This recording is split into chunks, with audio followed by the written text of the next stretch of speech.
guys, welcome back to another new movie release. This is Late Night with the Devil. Late Night with the Devil is a new horror, thriller, drama movie. That's the genres I'd put it in. Yeah, Late Night with the Devil came out in the UK about a week ago now, and it stars David Dastmalchian. I have to read that. Dastmalchian. Basically, Spotman from Suicide Squad, and he's also been in Oppenheimer, and yeah, he's been in quite a lot of big things, to be honest. But yeah, Jack Delroy is what he plays, and Jack Delroy is like this big shot, you know, late night TV host, and in a nutshell, that's basically what the film picks up on.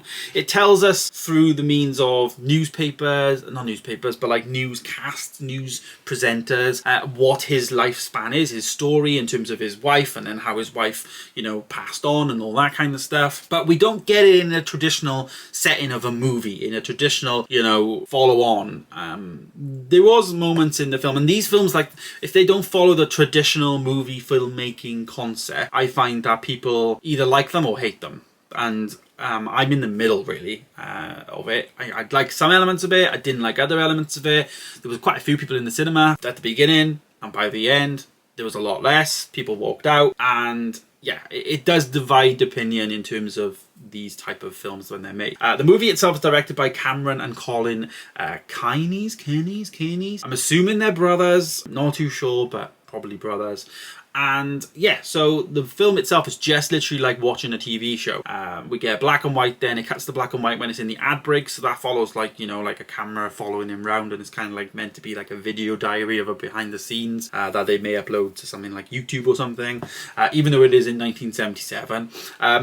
But basically that's what it is. It's like a live TV show event, and it goes wrong. He needs, Jack Delroy needs to like do something big on his show because it's Halloween, and they need to save the show. The ratings are plummeting.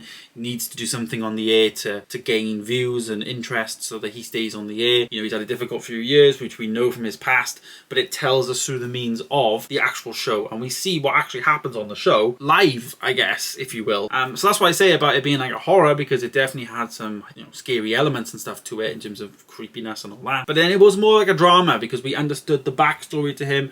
There was a lot more deep underlying layers, I felt, to the character, and then on the flip side then we had, you know, the thriller aspect of, you know, certain characters to keep an eye out for on the stage, and all of that. So Late Night with the Devil does definitely that was really hard to say. Late Night with the Devil does definitely divide opinion, in my opinion, and it's one of those films that just splits everything. So for me, I actually went right down the middle of my review and gave it a 2.5 star. Had some very good acting moments in there. I thought all the cast were brilliant in their role. Reading off some of those: Laura Gordon, Ian Bliss, Faisal Bazi, Ingrid Torelli, and Rhys Atari, to name a few. I don't know all the cast members there at all, but it was nice not knowing, and I appreciated the performances of everyone, because I thought everyone's performance was pretty decent in each of their roles. Most notably Ingrid Torelli, who actually played the young girl, Lily. She had to like go in between two different characters in a way because she was kind of like possessed.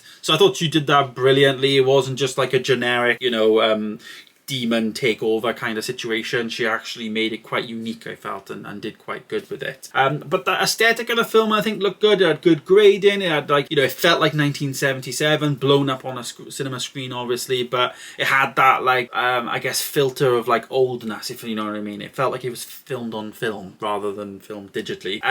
But then on the flip side, the style of film really wasn't for my personal preference. Wasn't something I actually, enjoyment factor, found it to be as engaging. Towards the end of the film, I thought it was better at the beginning of the film. I did like maybe the last half hour, 40 minutes, more than the first half hour, 40 minutes. So the other half I thought was better towards the end.